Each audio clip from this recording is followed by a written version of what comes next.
जय महाराष्ट्र. जय महाराष्ट्र. समोरून ज्या जोरदारपणे जय महाराष्ट्राची गर्जना झालेली आहे त्याच्यामुळे महाराष्ट्रातल्या आणि देशातल्या तमाम मराठी जनांना, हिंदू जनांना लक्षात आलं असेल माझ्यासमोर कोण बसलाय. कारण जय महाराष्ट्र आवाज घुमवणारे बाळासाहेब ठाकरे, त्यानंतर उद्धवजी ठाकरे आज या स्टुडिओमध्ये आपल्याबरोबर उपस्थित आहेत. गेल्या 1 महिन्यापासून महाराष्ट्रात, देशात जे एक राजकीय वादळ निर्माण झाल्याचा भास निर्माण केले जातोय त्याचे संपूर्ण केंद्रबिंदू उद्धव ठाकरे आहेत. आणि ज्यांना प्रतीक्षा होती मोठ्या प्रमाणात की उद्धव ठाकरे कधी बोलतील या सगळ्या विषयावर आणि लोकांच्या प्रश्नांना थेटपणे कधी उत्तरं देतील, अशी बहुचर्चित आणि बहुप्रतीक्षित असलेली मुलाखत आज ते सामनासाठी देत आहेत. उद्धवजी, मी आपलं स्वागत करतो. फार नमनाला घडावर तेल न घालता थेट प्रश्नाकडे आपण येऊया. कारण गेल्या काही दिवसात महाराष्ट्रात आणि देशात ज्या घडामोडी घडवल्या जात आहेत त्याच्यामुळे महाराष्ट्राचं समाजमन अस्वस्थ आहे. आपण किती अस्वस्थ आहात किंवा आपली भूमिका पुढे काय आहे, यातून शिवसेना कशी पुढे जाईल, अशा अनेक प्रश्नांचं काहू या राज्याच्या मनामध्ये, जनतेच्या म्हणत नाही महाराष्ट्राच्या मनामध्ये मारलेलं आहे. पण तरीही मला आज तुम्ही खूप रिलॅक्स दिसताय उद्धव साहेब. म्हणजे मला याचं कारण समजत नाही की आज मी आपल्याला पाहतोय का गेले काही दिवस पाहतोय आपल्या चेहऱ्यावर कोणताही तणाव दिसत नाही आणि आपण अत्यंत मोकळेपणानं इथं आलात आणि बोलताय. हे काय रहस्य आहे? हे रहस्य साहजिकच आहे. माझी मा आणि शिवसेना प्रमुख बाळासाहेब यांच्याकडनं आलेले एक हे रसायन आहे. मा म्हटल्यानंतर शांत, सौम्य, संयम, आणि साहजिकच आहे बाळासाहेब म्हटल्यानंतर वर्णन करण्याची आवश्यकता नाही आहे. आज जवळपास 1 वर्षानंतर आपण भेटतो आहोत. होय. मला आठवतंय गेल्या वर्षी या दिवसात जेव्हा आपली मुलाखत घेतली होती तेव्हा करोनाचा कहर हा वरखाली होत होता. त्या करोनामध्ये जे काय करता येणं शक्य होतं ते मी राज्याचा मुख्यमंत्री म्हणून आणि अभिमानाने सांगेन की माझ्या राज्याचा कुटुंब प्रमुख म्हणून मी केलं.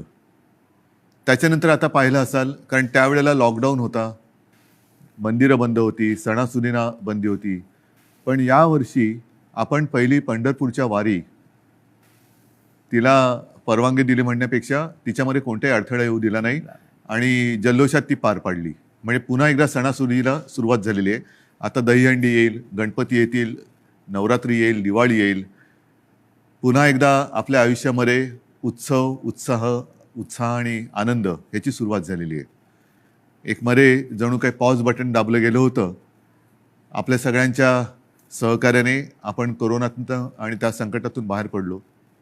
मला आनंद आहे. आत्ता आपण सुरुवातीला जे म्हटलं की एक वादळ आल्याचा आभास होतोय. वादळ म्हटल्यानंतर पालापाचोळा उडतो.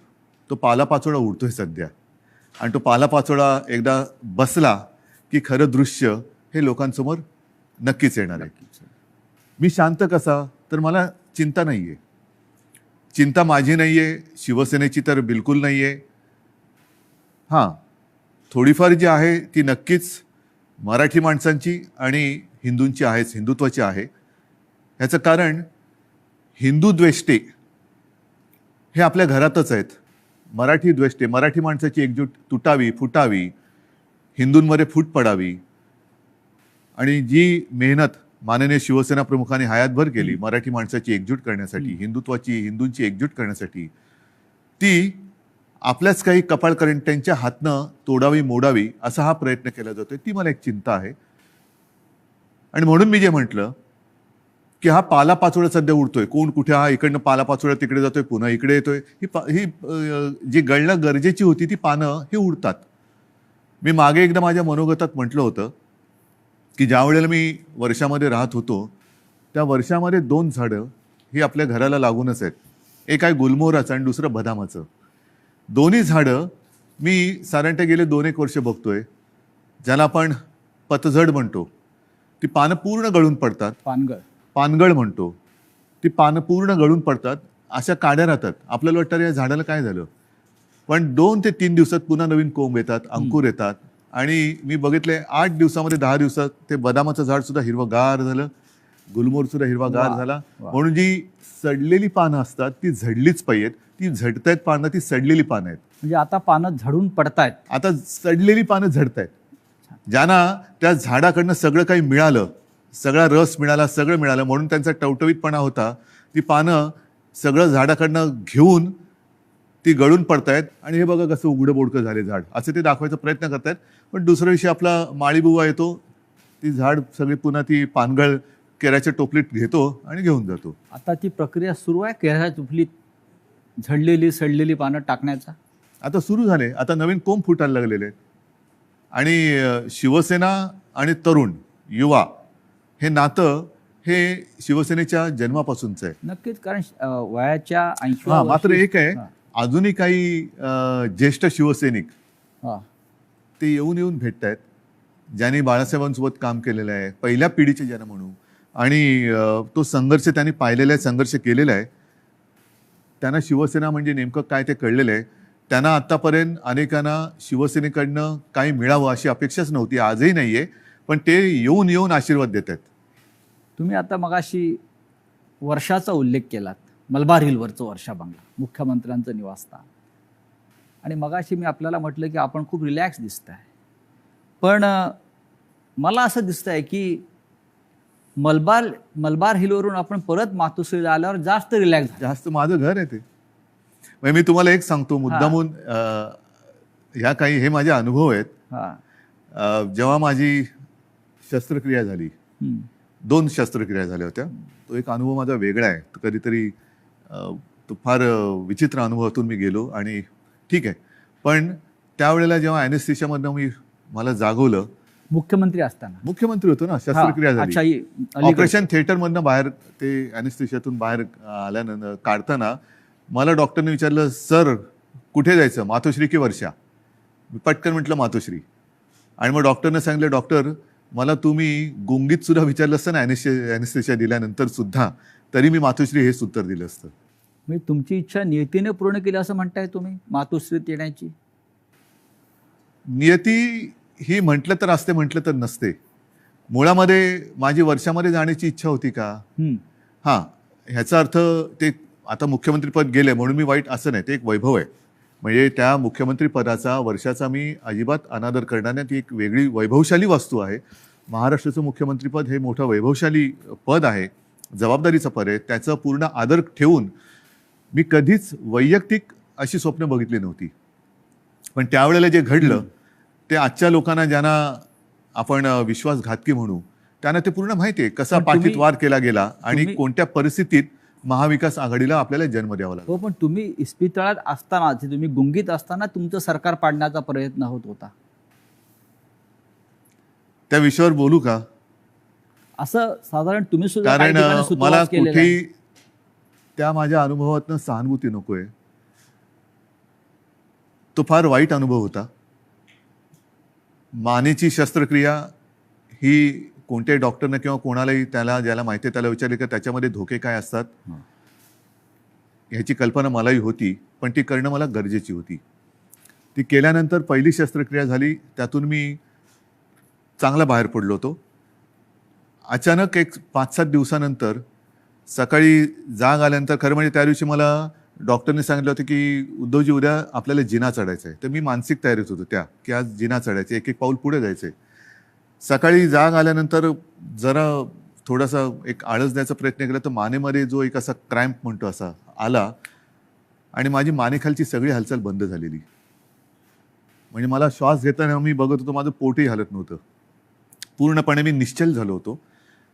एक ब्लड क्लॉट तिकडे आला होता. सुदैवाने डॉक्टर वगैरे सगळे जागेवर होते आणि ज्याला तो गोल्डन आवर म्हणतात, त्या गोल्डन आवरमध्ये ते ऑपरेशन झालं, म्हणून मी तुमच्यासमोर आज उभा आहे.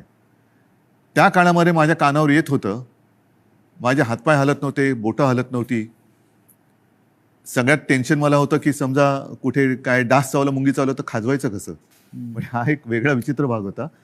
पण त्या काळात माझ्या कानावर येत होतं की काही जण मी बरा व्हावा म्हणून देवावरती अभिषेक करत होते आणि काही जण मी असाच राहावा म्हणून देव पाण्यात बुडून बसले होते. देव पाण्यात बुडून बसलेले लोक आता पक्ष बुडवायला निघालेत. आणि तेव्हा हे पसरवलं जात होतं की हा काय आता उभा नाही राहत, आपलं काय होणार, तुझं काय होणार. म्हणजे ज्या काळामध्ये आपल्या पक्षाला सावरण्याची वेळ होती, आपला मी पक्षप्रमुख, कुटुंब प्रमुख, शस्त्रक्रिया झाल्यानंतर माझी हालचाल होत नव्हती, त्या काळामध्ये ह्यांच्या हालचाली जोरात होत होत्या.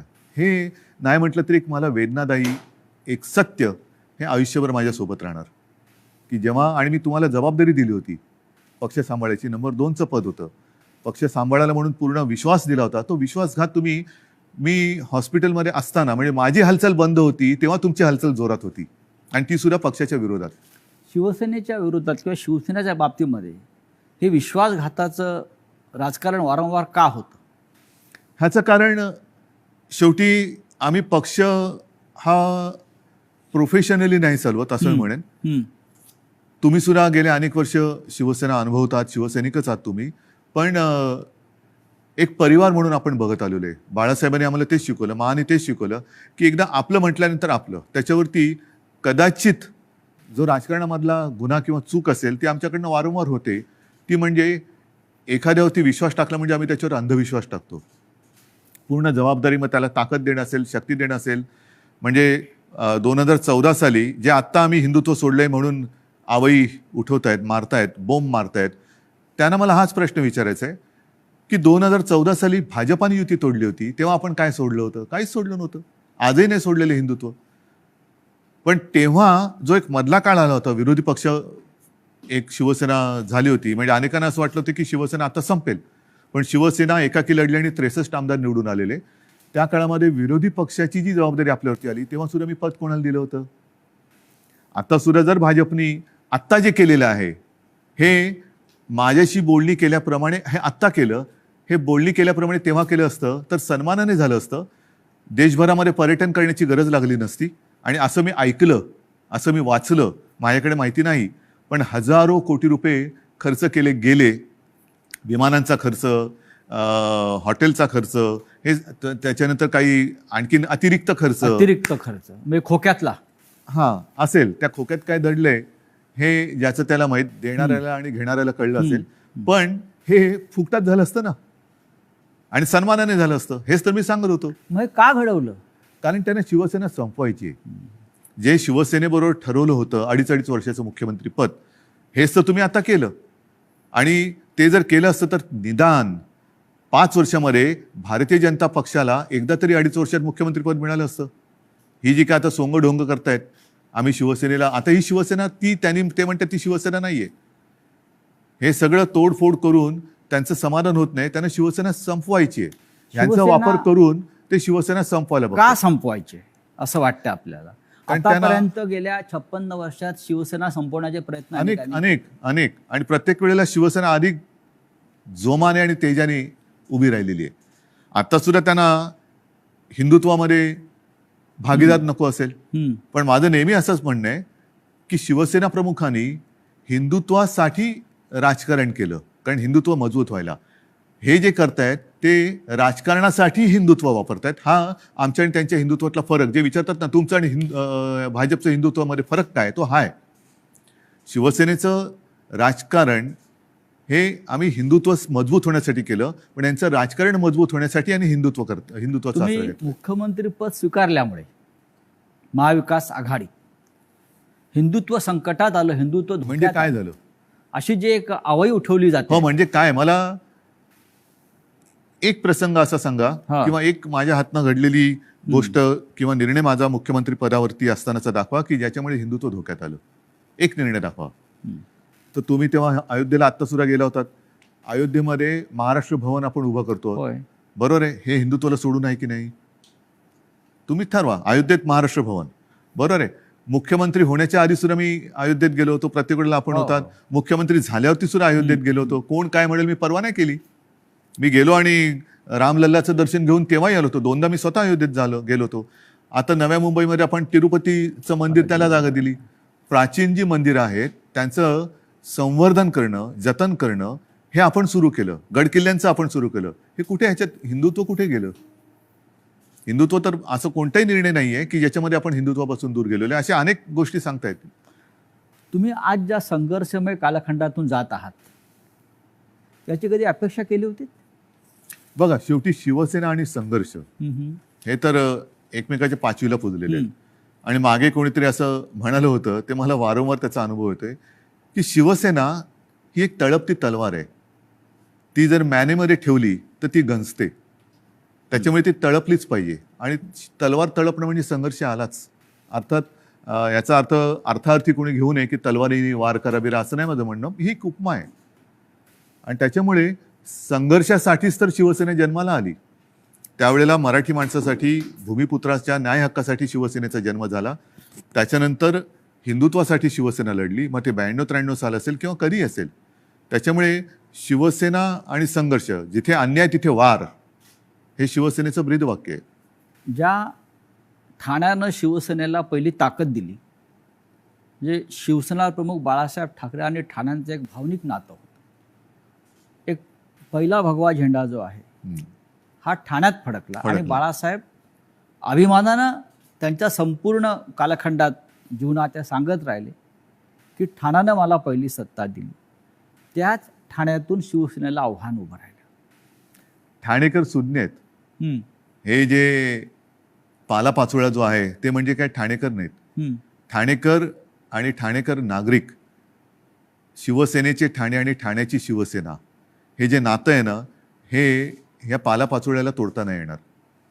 त्याच्यामुळे मी तर म्हणेन पूर्ण महाराष्ट्र आणि ठाणं सुद्धा, अर्थात त्याच्यात आलं मुंबई सुद्धा आली, सगळेजण निवडणुकांची वाट बघतायत.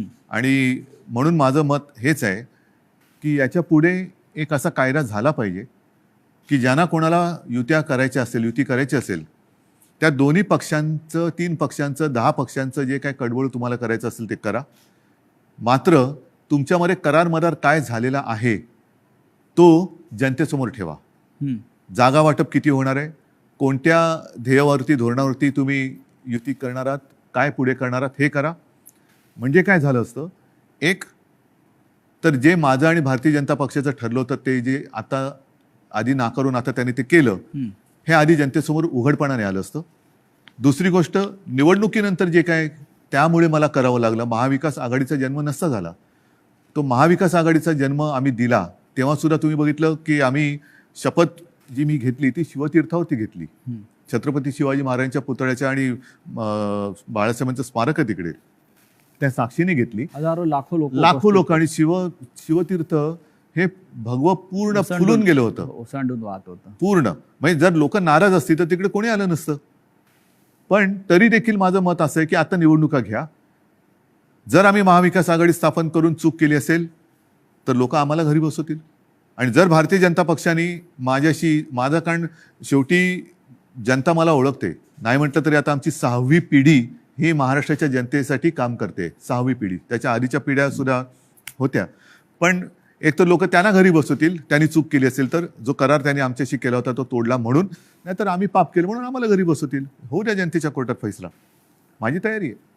पण या सगळ्या कालखंडामध्ये कधी नव्हे तो एक अघोरी प्रकार होतो आहे जो महाराष्ट्रात कधीच झाला नव्हता. तो म्हणजे कोणीतरी संपूर्ण शिवसेना हायजॅक करण्याचा प्रयत्न करत आहे. कारण त्यांना पर्याय नाहीये. कारण नीट लक्षात घ्या, हा महत्त्वाचा प्रश्न आहे, एक बारकाव लक्षात घ्या. जे काय थोडंफार कायद्याचं ज्ञान मी लोकांशी बोलून, कायदेतज्ञांशी बोलून समजून घेण्याचा प्रयत्न केलेला आहे, त्यातून सांगतो की पूर्वी 2/3 ही सदस्य संख्या झाली का वेगळा गट स्थापन करता येऊ शकत होता. आता तो कायदा गेला. आता हे जे बाजूला झाले ते भले 2/3 असतील किंवा आणखीन काहीतरी असतील, त्यांना वेगळा गट स्थापन करता येत नाही. हे कायदेतज्ञांनी सांगितलेलं आहे. मी कायदा लिहिलेला नाही, मी कायदा वाचलेला नाही. मी घटनातज्ञांनी ज्यांनी त्याचा अभ्यास केला त्यांनी सांगितलेली मतं ऐकून आणि त्यांच्याशी बोलून सांगतोय. म्हणजेच काय की ह्या गटाला कुठल्या ना कुठल्या तरी पक्षामध्ये विसर्जित किंवा सामील व्हावं लागेल ह्या गटाला. मग त्यांच्यासमोर पर्याय काय आहेत? एक तर भाजपात जावं लागेल, नाहीतर दुसरे सपा आहेत, MIM वगैरे असे जे काही छोटे छोटे पक्ष आहेत त्यांच्यात जावं लागेल. आणि हे जर का कुठल्या पक्षात गेले तर भारतीय जनता पक्षाचा ह्यांना जो उपयोग करून घ्यायचा आहे तो उपयोग संपेल. कारण त्यांची ओळख त्यांना ती द्यावी लागेल की आता आम्ही भाजपात गेलो, आता आम्ही समाजवादीत गेलो, आता आम्ही बच्चू कडूंच्या पक्षात गेलो. तर म्हणून ते एक भ्रम निर्माण करतायत की आम्ही म्हणजेच शिवसेना. जे मधल्या काळामध्ये क्लिप फिरली बघा, असं माझ्या काळात कधी झालं नव्हतं. माझ्या बाजूला उपमुख्यमंत्री अजितदादा पवार बसायचे, पण त्यांनी कधी माझा माईक नव्हता खेचला. काही वेळेला त्यांना अधिक त्यांच्याकडे माहिती असायची अर्थसंकल्प किंवा काय, तर मी त्यांना सांगायचो की दादा तुम्ही उत्तर द्या, पण माझ्याकडनं कोणी माईक नाही खेचला. माईक कारण खेचणं तुम्ही ठाकरे आहात. तो तर भाग झालाच, पण एक आमच्या महाविकास आघाडीमध्ये एक समन्वय. सभ्यता होती, सभ्यता होती. सभ्यता होती आणि समन्वय होता. असो, त्याच्यावरती नंतर बोलायचं तर मी बोलेन. पण त्याच्यामध्ये जे उपमुख्यमंत्री बोलले की हे म्हणजे शिवसेना, म्हणजेच त्यांचा डाव असा आहे की शिवसैनिकांमध्येच लढाई लावायची, शिवसेना खतम करायची. एकदा का काम संपलं की पालापाचोळा तुम्ही जे मगाशी म्हणालात तो टोपलीत भरला की नेऊन टाकायचा. पण त्यांचा अशी योजना होती की बाळासाहेब ठाकरेंनंतर ही शिवसेना परत खतम करायचीच त्यांचं स्वप्न होतं, पण बाळासाहेबांनंतर तुम्ही शिवसेना उभी केली. त्यांच्या पोटात तेच दुखतंय. त्यांना शिवसेना आणि ठाकरे वेगळे करायचे, जसं गांधी आणि काँग्रेस वेगळी गांधी आणि करायची. काँग्रेस. आणि त्यांच्यात एक तुम्ही बघा, मला टीकात्मक केवळ बोलायचं म्हणून मी बोलत नाही, पण दुसरे जे आता सरदार वल्लभभाई पटेल, सुभाषबाबू, तसं बाळासाहेब, हे स्वतःचेच म्हणून आता लोकांसमोर आणायचं. म्हणजे आपल्याकडनं काही आदर्श निर्माण नाही झाला तर दुसऱ्यांचे जसं पक्ष फोडतायत तसं आदर्श फोडायचे, आदर्श म्हणजे पळवायचे, आदर्श आमदारांप्रमाणे फोडायचे म्हणा किंवा पळवायचे म्हणा, पळवायचे. आणि मग ते आपलेच म्हणून लोकांसमोर जायचं. तसं त्यांचं चाललंय की बाळासाहेबांना त्यांनी मान सन्मान तर दिलाच पाहिजे, नाही तर लोक जोडे मारतील, लोक ठेवणार नाहीत त्यांना जागेवर. कोणी असला आणि तो बाळासाहेबांच्या विरोधात काही बोलला तर लोक हाणतीलच जोडा त्याच्या. तर म्हणून त्यांना बाळासाहेब पाहिजेत, पण आता ठाकरे आणि शिवसेना हे नातं तोडायचंय. माझं आव्हान आहे की ठाकरे आणि शिवसेना नातं तोडून दाखवा. मात्र ते करताना माझ्या वडिलांचे फोटो लावून मतं मागू नका. प्रत्येकाला आई वडील असतात आणि त्यांच्याबद्दल मला आदर आहे. मला माझ्या आईवडिलांबद्दल आदर आहे, तसं प्रत्येकांना प्रत्येकाच्या आईवडिलांबद्दल आदर असायला पाहिजे. आता गेल्या आठवड्यात गुरुपौर्णिमा झाली. मी माझ्या वडिलांना, आजोबांना गुरु मानतो. प्रत्येकाने पितृदेव भव मातृदेव भव देव मानलं पाहिजे. स्वतःच्या आईवडिलांचे फोटो लावावेत आणि मतं मागावीत. जर आज माझ्या दुर्दैवाने माझे आईवडील माझ्यासोबत असे नाही आहेत, पण ते नेहमी मी माझ्यामध्ये आहे असं मानतो, पण ज्यांची आई आणि वडील हे सुदैवाने त्यांच्यात आहेत, तर मी म्हणेन असा आशीर्वाद पुन्हा दुसरा मिळू शकत नाही. त्यांना घेऊन सभा घ्याव्या, भाषणं करावीत आणि मतं घ्यावीत. माझे वडील काय चोरताय? माझे वडील काय? म्हणजेच काय की तुमच्यात कर्तृत्व नाहीये, तुमच्यात हिंमत नाहीये, तुम्ही मर्द नाही आहात, तुम्ही विश्वासघातकी आहात. आणि लोकांचा, माझा तर केलाच, लोकांचा विश्वासघात करताना बाळासाहेबांच्यावरनं संभ्रम कशाला करतायत? तुमच्यात तुमचा मर्दाचा चेहरा घ्या आणि जा पुढे आणि मागा मतं. नाही, पण निवडणूक आयोगापुढे आता एक नवीन खटला उभा राहतो आहे. तो म्हणजे धनुष्यबाण कोणाचं चिन्ह, जे शिवसेनेचं जे लोकांपर्यंत पोहोचलं. बघा, मला अजूनही देशाच्या घटनेवरती भरोसा आहे, कायद्यावरती भरोसा आहे. चोरीमारी सगळीकडे चालते असं माझं मत नाहीये तेवढा. कारण मी जे म्हटलं ना की सत्यमेव जयते, नाहीतर हे तुम्हाला वाक्य पुसावं लागेल आणि मग दोन वाक्य करावं लागेल एकाची. एक तर म्हणजे असत्यमेव जयते आणि दुसरं वाक्य सत्तामेव जयते. त्याच्यामुळे सत्तामेव जयते पुढे तुम्ही असत्य घेऊन जर का करणार असाल तर ते काही लोक खपून नाही घेणार. आज वेळ अशी आणलेली आहे, हे दुर्दैव आहे महाराष्ट्राचं म्हणतो, की ठाकरेंना पुरावे द्यावे लागतात शिवसेना खरी किंवा खोटी. नाही, लोक वाट बघतायत निवडणुकांची. म्हणजे आम्हाला पुरावा द्यायची गरज नाही. लोक म्हणतात की आम्हाला निवडणुका येऊ दे, ध्यानच पुरून टाकतो. बरं, जनताच पुरावा देईल. जनताच त्यांना पुरून टाकेल राजकारणामध्ये. आज जी फूट दिसते शिवसेनेत, अशा प्रकारची फूट याआधी राणे भुजबळांनाही पाडता आली नव्हती. असं का घडलं? ज्यांना मी अधिकार दिले होते, ज्यांना मी म्हणजे त्यावेळेला लोक माझ्या तोंडावर नव्हती बोलत, पण मला कुजबूज आहे की अरे काय मुख्यमंत्री, नगरविकास खातं मुख्यमंत्र्याकडे असायला पाहिजे, मलाईदार खातं आहे म्हणतात. मला मलाई बिलाई खाण्यासाठी मी गेलो नव्हतो.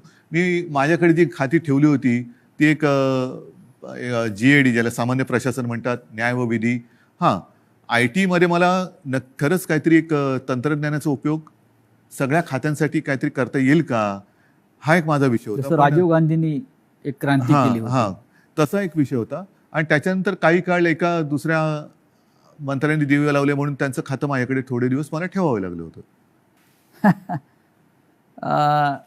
नक्की काय चुकलं असं वाटतं?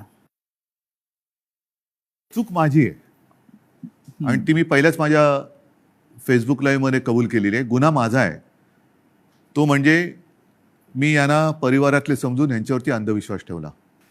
तुमचं मुख्यमंत्री होणं चुकलं? मला 2 गोष्टी आहेत. समजा मी मुख्यमंत्री त्यावेळेला यांना केलं असतं, हां.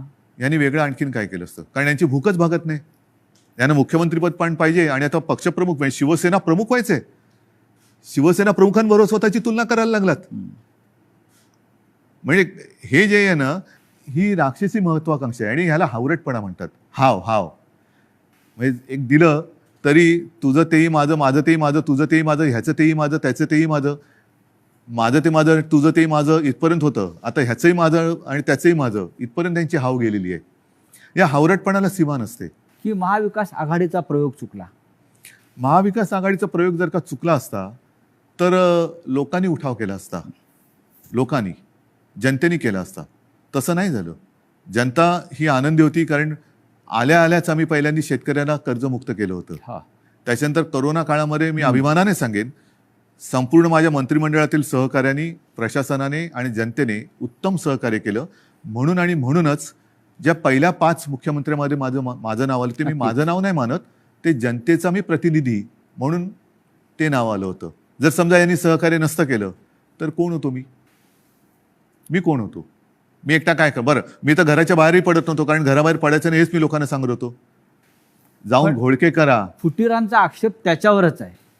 जे फुटून गेले आहेत त्यांचा आक्षेप असा आहे की आपण घराबाहेर पडला नाहीत, आपण मंत्रालयात गेला नाहीत आणि आपण त्यांना भेटला नाहीत. तरी सुद्धा घराबाहेर न पडता सुद्धा देशातल्या सर्वोत्तम 5 मुख्यमंत्र्यात नाव का आलं माझं? कारण त्यावेळेला ती परिस्थिती तशी होती. मी स्वतः सांगत होतो घराबाहेर पडू नका आणि लोक ऐकत होते. लोक ऐकत होते. मी जर का घराबाहेर आजही पडलो आणि केव्हाही पडलो तरी शिवसेना प्रमुखांच्या, माझ्या पूर्वजांच्या आशीर्वादामुळे गर्दी होतेच. गर्दी होतेच. म्हणजे मग काय झालं असतं, लोका सांगे ब्रह्मज्ञान आणि स्वतः कोरडे पाषाण. म्हणजे ती काळाची गरज होती. काळाची गरज होती. पण त्याच काळात मी पुन्हा एकदा सांगतो, सुरुवातीच्या काळामध्ये जेव्हा करोना आपल्याकडे त्याचा शिरकाव झाला हे कळलं, तेव्हा साधारणतः 7,500 ते 8,000 रुग्णशय्या आपल्या राज्यात पूर्ण मिळून होत्या. त्याच्यात ऑक्सिजन बेड्स आले, व्हेंटिलेटर्स आले, कॉमन जे रुग्ण असतात ज्यांना साधारणतः एक थोडी ट्रीटमेंट देऊन घरी जाऊ शकतात, ऑपरेशन नंतरचे असतील, त्याच्यानंतर डायलिसिस असतील. पहिल्या लाटेत आपण ते साधारणतः 8,000 जर का धरले तर ते 3.5 लाखावरती नेले होते. हे घर बसल्या. हॉस्पिटलमध्ये बेड्स नव्हते, रुग्णवाहिका नव्हत्या. कोणी कशा केल्या त्या? कोरोनाच्या टेस्टसाठी आपल्या राज्यात फक्त 2 प्रयोगशाळा होत्या. एक कस्तुरबामध्ये, दुसरे NIV एक पुणे. त्या आपण 600च्या वर केल्या घरी बसून. पण त्याच्याविषयी 50 आमदारांना कौतुक नाही आहे. त्यांना तुम्ही निधी दिलेला नाही म्हणतायत आणि तुम्ही हिंदुत्व सोडलं असं म्हणतायत. त्याच्यामुळे ते सोडून गेले. तुम्ही महाराष्ट्रासाठी जे काय केलेलं आहे, करोनाच्या संकटातून राज्याला वाचवलेलं आहे, लोकांना जीवदान दिलेलं आहे. महाराष्ट्रामध्ये नद्यातून प्रेत वाहून तुम्ही दिली नाहीत. त्याचं त्यांना शल्य असेल की असं नाही झालं, हे चुकीचं झालं असं त्यांच्या मते असेल. आणि महाराष्ट्राच्या जनतेला हा मुख्यमंत्री आपल्या कुटुंबातल्या घटक वाटत होता, आपला परिवारातला भाऊ, मुलगा. त्याच्यामुळे मला ह्या विश्वासघातकांना माझ्याबद्दल काय वाटतं ह्याची चिंता नाही आहे. मला माझ्या महाराष्ट्रातल्या जनतेला, मी त्यांच्या कुटुंबातला वाटतो. ह्याच्यात असं भाग्य हे फार क्वचित कोणाच्या नशिबी येतं. ते मला नाही वाटत ह्यांच्या नशिबी आलं असेल. कारण ह्यांच्या डोक्यावरती जरी काही पदं आता मिळाली, कारण अजूनही हम तुम एक कमरे में बंदो असं यांचं मंत्रिमंडळ आहे, त्याच्यामुळे त्याचा विस्तार कधी होणार आहे माहिती नाही. पण हे मंत्री जरी किती झाले तरी कपाळावरती जो विश्वासघाताचा शिक्का बसलाय तो नाही पुसता येणार. तुम्हाला असं वाटत नाही का की जे तुम्हाला सोडून गेलेले आहेत मोठ्या प्रमाणात त्यांनाच तुम्ही सर्वाधिक दिलेलं आहे? आणि ज्यांना मिळालं नाही किंवा ज्यांना कमीत मिळालं ते आपल्या बरोबर राहिले. मला हेच म्हणायचं, ही शिवसेनेची ताकद आहे. शिवसेनेची ताकद काय की सामान्यांना बाळासाहेबांनी असामान्यत्व दिलं. आता पुन्हा एकदा या सामान्यातून असामान्य लोक घडवण्याची वेळ आलेली आहे. आणि म्हणून मी माझ्या तमाम शिवसैनिकांना आणि माझ्या माता भगिनींना, बांधवांना विनंती करतो की चला परत उठा. आता पुन्हा एकदा सामान्यांना असामान्य बनवूया. कारण हे सारी लोक होती आणि ह्यांना ती चूक, मी पुन्हा तेच म्हणेन की ही चूक माझी आहे की त्यांना ताकद दिली.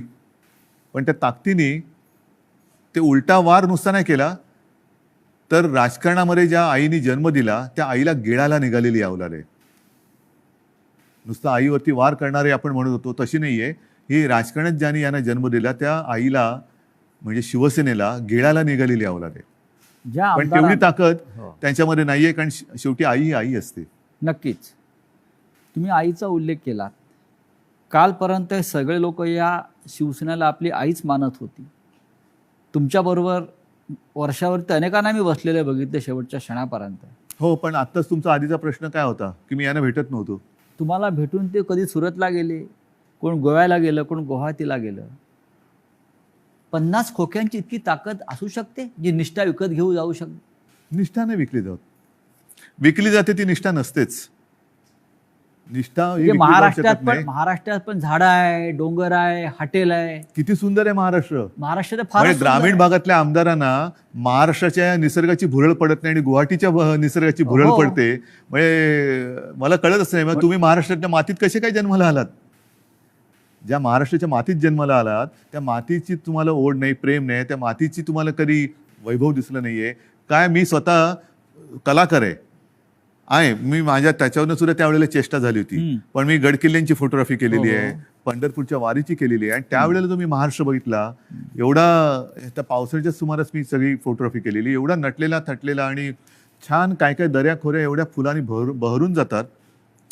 तुम्हाला आम्ही तर शहरी बाबू, तुम्ही ग्रामीण भागातले. तर ग्रामीण भागात राहून तुम्हाला महाराष्ट्राचं सौंदर्य दिसत नाही, त्याचं वर्णन करावं असं कधी वाटलं नाही. आणि डायरेक्ट गुवाहाटी.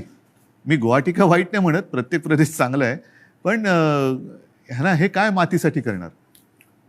इतिहास काळापासून दिल्ली आणि महाराष्ट्राचा कायम झगडा आहे. मग औरंगजेब, छत्रपती शिवाजी महाराज असतील, संभाजी महाराज असतील, दिल्लीने महाराष्ट्रावर सतत पाठीमागून वार केले किंवा महाराष्ट्र संपवण्याचा प्रयत्न केला. कारण काय? हे आणि आता आजही तेच चित्र आहे. ह्याच्या मुळाशी जाण्याची आता गरज की वाटते की आजही शिवसेनेचा सूड घेण्यासाठी ते बाळासाहेब ठाकरेंच्या अस्तित्वाला सुरुंग लावत आहे. मान्य, पण ह्याच्या मुळापर्यंत जायची गरज आहे. कारण जोपर्यंत हे दिल्लीत गेले नव्हते तोपर्यंत बाळासाहेब ठाकरेच यांना जपत आले होते. बाळासाहेबच यांना वाचवत आले होते आणि वाचवलं होतं एका हिंदुत्वाच्या ध्यासापायी, वेडापायी. मग दिल्लीत बसल्यावरती असं त्या दिल्लीच्या खुर्चीला काय असं वेगळा काय स्प्रे मारला की काय झालं की तुम्हाला ज्यांनी जपलं त्यांनाच तुम्ही संपवायला निघालात? ज्या शिवसेनेनी बाबरीची जबाबदारी तेव्हा घेतली होती शिवसेना प्रमुखांनी, त्या शिवसेनेला तुम्ही हिंदुत्व सोडलं म्हणून संपवायला निघालात. बरं, आम्ही काँग्रेसबरोबर गेलो म्हणून तुम्ही म्हणता हिंदुत्व सोडलं. मग मुफ्ती महमद आणि मेहबूबा मुफ्ती बरोबर तुम्ही गेला होतात, ते काय होतं? काय सोडलं तर तुम्ही? मग तेव्हा तर आम्ही आता तुम्हाला वाटतं हिंदुत्व सोडलं, जे सोडलं नाही, पण तेव्हा तुम्ही लाच सोडली होतीत ना. काय मेहबूबा मुफ्ती आज सुद्धा वंदे मातरम म्हणतात की भारत माता की जय बोलतात? हे माहिती असून सुद्धा तुम्ही मला हे त्यांनी एकदा सांगितलं होतं की तिकडे निवडणुका घेऊन दाखवा, असं अतिरेक्यांनी आव्हान दिलं. म्हणून आम्ही निवडणुका घेऊन दाखवल्या. सरकार बनवून दाखवा म्हणून आम्ही त्यांच्याबरोबर सरकार बनवून दाखवलं. पण सरकार बनल्यानंतर मला वाटतं मुफ्ती महमद सईदनी अतिरेक्यांचा आणि पाकिस्तानला त्यांनी धन्यवाद दिले होते काश्मीर खोऱ्यात शांततेत निवडणुका होऊ दिल्यामुळे. मग कोणाला काय दाखवलं तुम्ही? कोणाला काय दाखवलं? म्हणजे बरं, आता सुद्धा ते बिहारमध्ये जे बसलेत नितीश कुमार बरोबर, नितीश कुमार हिंदुत्ववादी आहेत का? कारण मला जे आठवतं त्याच्याप्रमाणे त्यांनी एकदा संघमुक्त भारत असा नारा दिला होता. संघमुक्त भारत असं शिवसेनेने कधी दिला नाही. राम मंदिराच्या प्रश्नावर रामविलास पासवान एनडीएतून बाहेर पडले होते, तरी ते त्यांना प्यारे होते. हो. आम्ही तो उलट म्हणत होतो की विशेष कायदा बनवा. 5 वर्ष 7 वर्ष झाली तरी ते विशेष कायदा बनवून राम मंदिर बनवू शकले नाही. ते न्यायालयाने निकाल दिला. या देशातला समस्त विरोधी पक्ष आणि प्रादेशिक पक्ष संपवले जातात आणि मित्र पक्ष पण. आणि हा मित्र पक्ष असं तुम्हाला काय दिसतंय का? कारस्थान किंवा अशा प्रकारचं बघा, मला असं वाटतं हा ज्याचा त्याचा प्रश्न आहे. जे आता सरन्यायाधीश बोललेत मध्ये, ओझर तर मी वाचलं की आपल्या देशात विरोधी पक्षाला शत्रू समजू नका. विरोधी पक्षांनी सुद्धा जबाबदारीने वागलं पाहिजे आणि सत्ताधारी पक्षांनी सुद्धा जबाबदारीने वागलं पाहिजे. मी जो काही 2.5 वर्षात अनुभव घेतला मुख्यमंत्री म्हणून, मी विरोधी पक्षांना काही वेळेला मी स्वतः आवाहन केलं की सरकार म्हणून आमचं समजा जर काही आम्ही कुठे कमी पडत असू, आमचं काही चुकत असेल, तुम्ही आमच्या नजरेत आणून द्या. नजरेत आणून द्या. हे काम विरोधी पक्षाचं आहे, कारण ते सुद्धा शेवटी लोकप्रतिनिधी असतात. त्याच्यामुळे सशक्त लोकशाहीसाठी आणि महाराष्ट्राची विरोधी परंपरा पक्ष आहे. हा सुद्धा तेवढा सुसंस्कृत पाहिजे, संवेदनशील पाहिजे, आणि तेवढाच किंवा त्याच्याहून थोडा जास्त हा सत्ताधारी पक्ष संवेदनशील पाहिजे आणि सुसंस्कृत पाहिजे. आता हा संवेदनशीलता आणि सुसंस्कृतपणा हम्म. ही कुठेतरी रसातळाला जायला लागले असं वाटते. कशामुळे? पिढ्या बदलत आहेत आणि सत्तेची हाव. आता काय झालेलं आहे, फास्ट फूडचा जमाना आलेला आहे. हा. तुम्ही फोन केला की 10 मिनिटात, 15 मिनिटात, 20 मिनिटात पार्सल आलंच पाहिजे. तसं मी पक्षात गेलो की मला थोड्या दिवसात काहीतरी मिळालंच पाहिजे. नाही गेलं तर माझ्याकडे दुसरा आहे. या देशामध्ये विरोधी पक्षच राहू नये. मग राज्यामधले शिवसेनेसारखे प्रादेशिक पक्ष असतील किंवा राष्ट्रीय पातळीवरचे काँग्रेससारखे पक्ष असतील, आणि त्यांना संपवण्यासाठी साम दाम दंडभेद ह्यातनं काय साधलं जाणार? म्हणजे केंद्रीय तपास यंत्रणांचा ईडी नाही. असेल, सीबीआय असेल, ह्यातनं साधणार काय? यांचा जो गैरवापर सुरू आहे. शेवटी जनता ही सार्वभौम आहे, आणि तुम्ही बघितलं असाल की जनतेच्या मनाविरुद्ध एखादा निर्णय गेला तर जनता थांबत नाही, ती रस्त्यावरती उतरते. आपण जो संवाद जनतेशी साधत आहोत, मला असं वाटतं जनतेच्या सगळ्या प्रश्नांना आपण भरभरून उत्तरं देताय, मनापासून बोलताय. हा संवाद आपण असाच कायम ठेवू.